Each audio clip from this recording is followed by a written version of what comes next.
வணக்கம், நான் டாக்டர் செந்தில் பேசுகிறேன். இன்னைக்கு நம்ம பார்க்க போகிற டாபிக் வந்து insurance coverage for knee replacement. So மூட்டு மாற்று அறுவை சிகிச்சைக்கு நம்மக்கிட்ட இன்சூரன்ஸ் இருந்ததுன்னா அதை எப்படி பயன்படுத்தணும் அப்படின்றதுக்காக ஒரு தெளிவான புரிதல் கொடுக்கணுன்றதுக்காக தான் இந்த வீடியோ.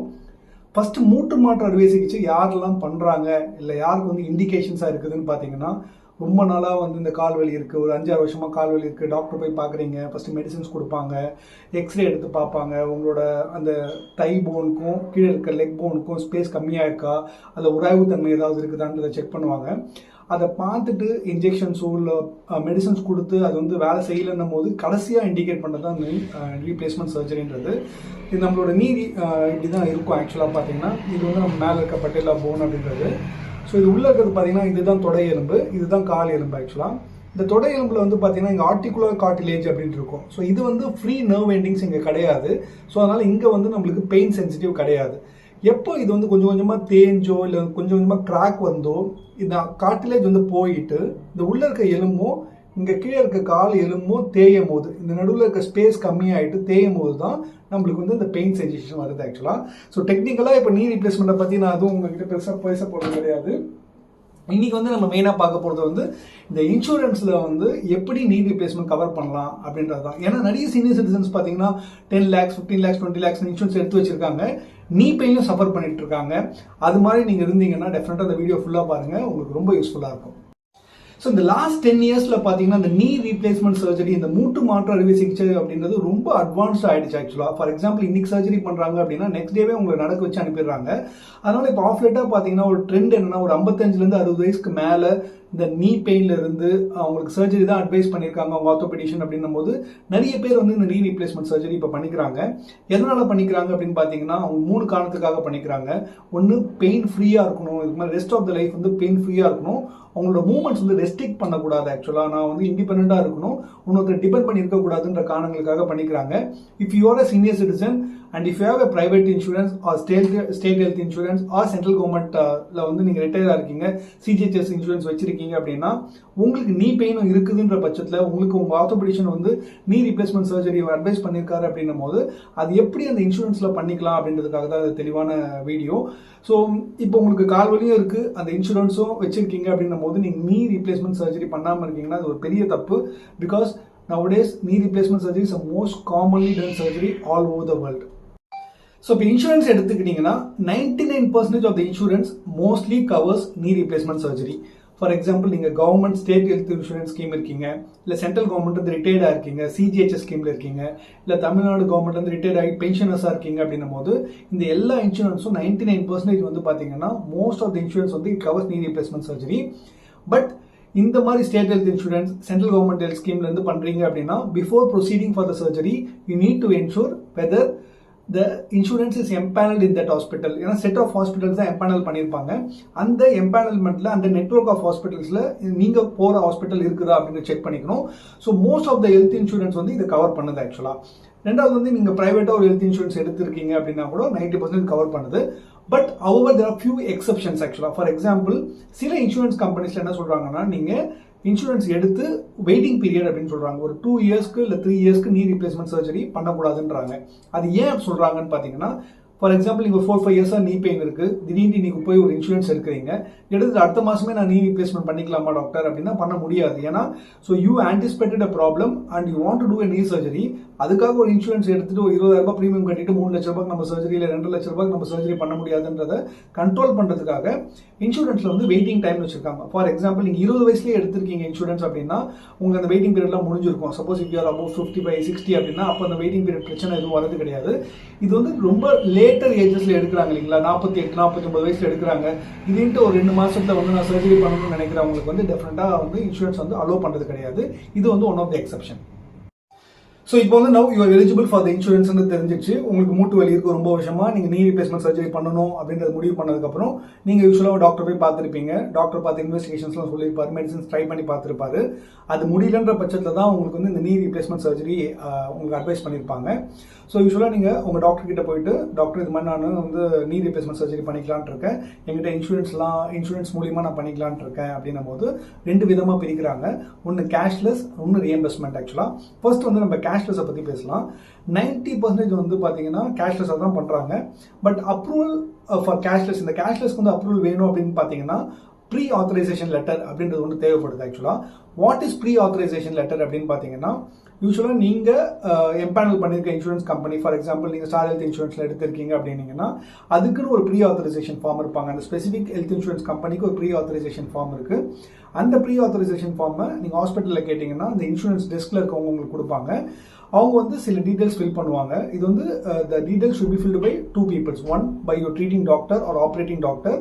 அவர் என்னென்ன ஃபில் பண்ணுவாருன்னா, அவர் என்ன சர்ஜரி பிளான் பண்ணுறாரு, என்ன காரணங்களுக்காக பண்ணுறாரு, எத்தனை நாள் நீங்கள் ஹாஸ்பிட்டலில் இருக்கணும், இது மாதிரி டீட்டெயில்ஸ் வந்து அவர் ஃபில் பண்ணுவார். டெக்னிக்கலாக கிளினிக்கல் டீட்டெயில்ஸ் எல்லாம் நீங்கள் வந்து உங்களோட ஏஜ், உங்களோட செக்ஸ், ஆக்சுவலாக உங்களோட அட்ரஸ், உங்களோட ஐடி ப்ரூஃப் இதெல்லாம் நீங்கள் ஃபில் பண்ண வேண்டியது இருக்கும். ஹாஸ்பிட்டலில் இருக்க இன்சூரன்ஸ் டெஸ்க் வந்து உங்களுக்கு இது ஹெல்ப் பண்ணுவாங்க. இது எல்லாத்தையும் நீங்கள் ஃபில் பண்ணிவிட்டு ஹாஸ்பிட்டலில் கொடுத்துட்டீங்கன்னா, அந்த இன்சூரன்ஸ் டெஸ்கில் கொடுத்தீங்கன்னா, on behalf of yourself the hospital insurance desk will apply to insurance company submitting the pre authorisation form telling that the person who has taken insurance in your company has applied for a knee replacement surgery அப்படின்னு சொல்லிட்டு apply பண்ணுவாங்க. On few occasions இந்த pre authorisation form வந்து இந்த insurance டெஸ்க்லேருந்து உங்கள் insurance company submit பண்ண உடனே sometimes on rare occasions the insurance company can ask you a query. அதாவது ஹாஸ்பிட்டலில் query கேட்பாங்க.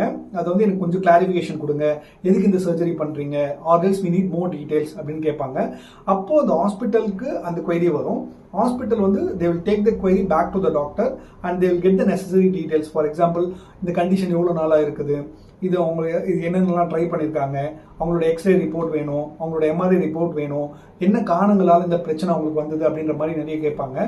ஸோ இதெல்லாம் வந்து நீங்கள் வந்து ரிப்ளை பண்ணணும்னு அவசியம் கிடையாது. உங்களோட treating doctor or operating surgeon will reply on your behalf to the insurance company. Mostly பார்த்தீங்கன்னா நம்ம இந்த மாதிரி query வந்துட்டு நம்ம அப்ளை பண்ணி திருப்பி ரீஅப்ளை பண்ணி திருப்பி அகைன் ஒரு query கேட்கலாம், அதுக்கு ப்ரொசீடிங்காக கேட்கலாம். ஸோ அதுக்கும் டாக்டர் ரிப்ளை பண்ணதுக்கப்புறம் 99% ஆஃப் த டைம் வந்து பார்த்தீங்கன்னா ஒரு 1 to 2 days இந்த ப்ரீ ஆத்தரைசேஷன் ஃபார்ம் நம்ம சப்மிட் பண்ணதுக்கப்புறம் அப்ரூவல் வருது actually. So once the approval comes, ஆக்சுவலாக அந்த அப்ரூவல் வந்ததுக்கப்புறம் you are eligible for cashless hospitalisation. That means that you can get admitted in the hospital, get operated for the knee replacement, and your expenses will be taken care by the insurance company. அப்படின்றது தான் cashless ஆக்சுவலாக. So இது வந்து நீங்கள் admit ஆகிட்டு நீங்கள் எதுவும் extra pay பண்ண தேவையில்லை. இந்த ப்ரீ ஆத்தரைசேஷன் ஃபார்மில் அந்த அப்ரூவல் வந்து இன்சூரன்ஸ் கொடுத்ததை வச்சுட்டு டாக்டர் வந்து சர்ஜரி பண்ண ப்ரொசீட் பண்ணிடுவார். சர்ஜரி முடிச்சதுக்கப்புறம் இல்லை during the surgery sometimes insurance company persons can come and can do a verification. இது மாதிரி சோ பேஷண்ட் சோ சர்ஜரிக்கு அட்மிட் ஆயிருக்காங்களா அப்படின்ட்டு. இது வந்து ரொம்ப ரேராக பண்ணுவாங்க. ஒரு 100 பேரில் ஒருத்தருக்கு 2 பேருக்கு செக் பண்ணி பார்ப்பாங்க. when they suspect anything wrong or something like that, or random ப்ராசஸாக வந்து கொஞ்சம் செக் பண்ணி பார்ப்பாங்க. At the time of discharge நீங்கள் எல்லாம் முடிச்சுட்டு டிஸ்சார்ஜ் ஆகும்போது இந்த இன்சூரன்ஸ் கம்பெனி அவங்க இன்சூரன்ஸ் கம்பெனிக்கு ஹாஸ்பிட்டல் வந்து ஃபைனல் பில் அனுப்புவாங்க. ஆக்சுவலாக ஃபைனல் பில் அனுப்பும் போது அந்த இன்சூரன்ஸ் கம்பெனி வந்து அந்த பில்லை வந்து ஃபுல்லாக வெயிட் பண்ணி பார்த்துட்டு அவங்க என்ன சொல்லுவாங்க, இதுல வந்து நாங்கள் எவ்வளோ பே பண்ணுறோம் உங்களுக்கு அப்படின்னு சொல்லுவாங்க. 90% வந்து பார்த்தீங்கன்னா most of the insurance company pay almost 90% of the total bill value. சிலதில் பார்த்தீங்கன்னா கோ பேமெண்ட் அப்படின்ற ஒரு டேர்ம்ஸ் அண்ட் கிளாஸ் இருக்கும். ஆக்சுவலாக நீங்கள் இன்சூரன்ஸில் அது வந்து பார்த்தீங்கன்னா 80-20 தான் இன்சூரன்ஸ் கம்பெனியில் பே பண்ணுவாங்க, 20 நீங்கள் பே பண்ணணும் அப்படின்ற கிளாஸில் நீங்கள் இருந்தீங்கன்னா நீங்கள் 20% பே பண்ண வேண்டியது இருக்கும். இது மட்டும் இல்லாமல் இன்சூரன்ஸ் கம்பெனி கவர் பண்ணாதது என்னன்னு பார்த்தீங்கன்னா நான் மெடிக்கல் கன்சியூமபிள்ஸ் அப்படின்வாங்க. இந்த நான் மெடிக்கல் கன்சியூமபிள்ஸ் என்ன டாக்டர் அப்படி பார்த்தீங்கன்னா நீங்கள் சாப்பிட்ற ஃபுட், ஆக்சுவலாக ஃபுட் வந்து இட்ஸ் நான் மெடிக்கல் கன்சியூமபிள் ஆக்சுவலாக. ஏன்னா நீங்கள் 3 வேளை ஹாஸ்பிட்டல் தங்கி இருக்கும்போது ஃபுட்டு சாப்பிட்ருப்பீங்க. இந்த கிளவுஸ் அது மாதிரி யூஸ் பண்ணுறது எல்லாமே வந்து நான் மெடிக்கல் கன்சியூமபிள்ஸ் அப்படின்னு சொல்லுவாங்க. ஃபார் எக்ஸாம்பிள் ஒரு 2.5 lakhs ப்ரொசீஜர் ஆகுது அப்படின்னு பார்த்தீங்கன்னா அதில் வந்து ஒரு 10 to 15,000 or 8,000 or 9,000 depending on the consumables used. ஆக்சுவலாக அது வந்து வேரி ஆகும், பேஷண்ட் டு பேஷண்ட் வேரி ஆகும். So but most of the insurance companies வந்து பார்த்தீங்கன்னா 90% வந்து ரீஎம்பர்ஸ் 90% வந்து ஹாஸ்பிட்டலுக்கு கொடுத்துட்றாங்க, செட்டில் பண்ணிடுறாங்க. இன்னொரு முக்கியமான காரணம் என்னன்னு பார்த்தீங்கன்னா இந்த இன்சூரன்ஸ் கம்பெனிஸ் வந்து இந்த பில்லை வந்து கொடுக்கறதுக்கு முன்னாடி அவங்க வந்து ஒரு பேக்கேஜில் வந்து ஹாஸ்பிட்டல்ஸ் கூட என்ட்ரியாக இருப்பாங்க, ஆல்ரெடி அக்ரிமெண்ட்டில் இருப்பாங்க. ஃபார் எக்ஸாம்பிள் ஒரு பெரிய ஸ்டார் ஹெல்த் இன்சூரன்ஸ் கம்பெனி அப்படின்னா அவங்க வந்து அந்த ஹாஸ்பிட்டல் கூட ஒரு டைப் வச்சிருப்பாங்க. அதில் வந்து இப்போ ஃபார் எக்ஸாம்பிள் நார்மல் பேஷண்ட்ஸ்க்கு 2.5 lakhs சார்ஜ் பண்ணுறாங்க அப்படின்னா இந்த இன்சூரன்ஸ் கம்பெனி வந்து 2.25 தான் அவங்க ஹாஸ்பிட்டலுக்கு எங்களுக்கு அக்ரிமெண்ட் அப்படின்னு சொல்லிட்டு ஒரு அக்ரிமெண்ட் சைன் பண்ணியிருப்பாங்க. அந்த ஹாஸ்பிட்டலில் பில்லிங்காக இருக்கும் போது அந்த நார்மல் பேக்கேஜ் வந்து கொஞ்சம் டிஸ்கவுண்ட் பண்ணி தான் அந்த இன்சூரன்ஸ் கம்பெனி அப்ரூவ் பண்ணுவாங்க. ஸோ இது வந்து சில கேசஸ்ல நடக்கும். ஆக்சுவலாக that is between the insurance company and the hospital and you have nothing to do with that actually. So இதெல்லாம் நீங்க புரிஞ்சுக்கணும். ஸோ ஓவராலாக பார்த்தீங்கன்னா insurance, health insurance gives good coverage for knee replacement surgery and it takes care of your in-hospital expenses. ஹாஸ்பிட்டலுக்குள்ள இருக்கிற எக்ஸ்பென்சஸை it takes care. But அது மட்டுமா டாக்டர் அப்படின்னு பார்த்தீங்கன்னா அது மட்டும் கிடையாதுங்க. Pre hospitalisation expenses and post hospitalisation expenses அப்படின்றது இருக்கு. அப்படின்னா என்ன டாக்டர்னு பார்த்தீங்கன்னா, நீங்கள் இப்போ சர்ஜரிக்கு வில்லிங்காக இருக்கீங்க, இல்லை வந்து இன்சூரன்ஸ் அப்ளை பண்ணியிருக்கீங்கன்னும் போது டாக்டர் வந்து உங்களோட ஃபிட்னஸ் லெவல் எப்படி இருக்குன்ற செக் பண்ணுறதுக்கு ஒரு சீரீஸ் ஆஃப் பிளட் டெஸ்ட் கொடுக்கலாம் அவங்களுக்கு. ஃபார் எக்ஸாம்பிள் இசிஜி எடுங்க, எக்கோ எடுங்க, உங்களோட சுகர் லெவல் எப்படி இருக்குன்னு பாருங்க, ஒரு கார்டியாக் ஃபிட்னஸ் வாங்குங்க, இது எல்லாமே செக் பண்ணுவாங்க. ஏன்னா அனஸ்தீஷியா கொடுத்து பண்ணுறதுனால உங்கள் பாடி அதை தாங்கக்கூடிய வலிமை இருக்குதா அப்படின்னு செக் பண்ணுறதுக்காக இந்த ப்ரீ ஹாஸ்பிட்டலைசேஷன் எக்ஸ்பென்சஸ், அந்த இன்வெஸ்டிகேஷன்ஸ்லாம் நீங்கள் அட்மிட் ஆகாமல் ஓபிடியாக பண்ணுவீங்க. ஸோ இதெல்லாம் ப்ரீ ஹாஸ்பிட்டலைசேஷன் எக்ஸ்பென்சஸ்ன்னு சொல்லுவாங்க. போஸ்ட் ஹாஸ்பிட்டலைசேஷன் எக்ஸ்பென்சஸ் அப்படின்னா என்னன்னா, நீங்கள் இன்னைக்கு டிஸ்சார்ஜ் ஆகி வீட்டுக்கு போனதுக்கப்புறம் ஃபார் எக்ஸாம்பிள் ட்ரெஸ்ஸிங் பண்ணணும், இல்லை ஒரு ஃபிசியோதெரபி பண்ணணும், இல்லை ரீஹாபிலிட்டேஷன் பண்ணணும், இல்லை உங்களை நடக்க வைக்கிறதுக்கு வந்து டெய்லி வந்து ஒருத்தர் வந்து உங்களை ஹெல்ப் பண்ணி பண்ணணும், ரீஹாபிலிட்டேஷன் பண்ணணும் அப்படின்னா அதெல்லாம் போஸ்ட் ஹாஸ்பிட்டலைசேஷன் எக்ஸ்பென்சஸில் வருது. சில இன்சூரன்ஸ் கம்பெனி நீங்கள் இன்சூரன்ஸ் எடுக்கும் போதே அதை செக் பண்ணணும். சில insurance company when you submit the bill, ஆக்சுவலாக நீங்கள் வந்து அந்த இன்வெஸ்டிகேஷன்ஸ்லாம் எடுத்துட்டு அந்த பில்லை வந்து சப்மிட் பண்ணும்போது they give you a reimbursement. 90% of the bill சப்மிட்டட்லேருந்து ரீஎம்பர்ஸ்மெண்ட்ஸ் கொடுக்குறாங்க. பட் அதுக்கு நீங்கள் எலிஜிபிளாக இருக்கீங்களா இல்லையா அப்படின்றத செக் பண்ணிக்கணும். Hope this video was useful. If you are a senior citizen and your doctors advised you for a surgery and you have got a good health insurance அப்படின்னும் போது there's no point waiting or delaying your thing. ஏன்னா நான் வந்து இது பார்த்த எல்லா senior சிட்டிசன்ஸும் இந்த knee replacement பண்ணி முடிச்சவங்க வந்து பார்த்தீங்கன்னா, நான் அவங்ககிட்ட கேட்கும்போது எப்படி ஃபீல் பண்ணுறீங்கன்னு கேட்கும்போது அவங்க சொல்கிற ஒரே விஷயம் என்னன்னு பார்த்தீங்கன்னா, நான் ஏன் பண்ணேன் அப்படின்னு யோசிக்க மாட்டாங்க. இது வந்து நான் டாக்டர் 4-5 இயர்ஸ்க்கு முன்னாடியே பண்ணியிருக்கணும் அப்படின்றத சொல்லி நான் நிறைய கேள்விப்பட்டிருக்கேன். ஸோ இந்த ஃபியர் ஃபேக்டர் அதெல்லாம் எதுவும் தேவை கிடையாது. 2 முக்கியமான விஷயங்கள் தான் இம்பார்ட்டன்ட்.